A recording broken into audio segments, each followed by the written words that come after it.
So a plant that you have in the ground that you would want to protect would be something that's not as hardy here, something more tropical, but also especially if it has buds on it that will be opening in the spring. The buds will drop if it gets extreme cold with ice on it for too long of a period of time, and then you will not have any flowers. So these are the types of buds that you're trying to protect from the ice and the wind so that they will stay on. They're going to stay tight because it's cold. It's not time to open up yet.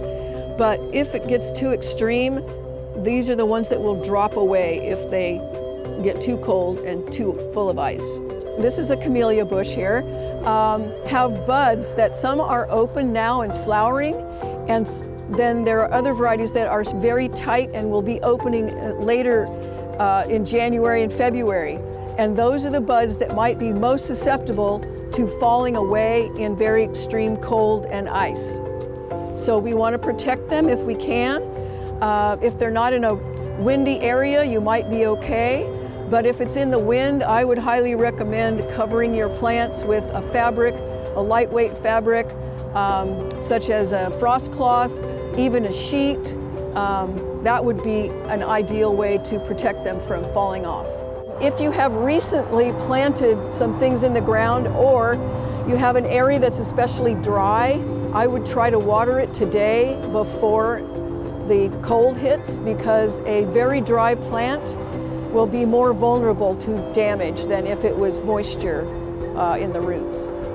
So when you have a planter at home, this is 2 zones less hardy because the roots are out of the ground, so whatever the temperature is up here, that's what the root temperature will be. Not good if we're going to be down in the 20s. If you can move the pot into a garage, or it doesn't even have to be too heated, but somewhere where it would be very protected, that's another option.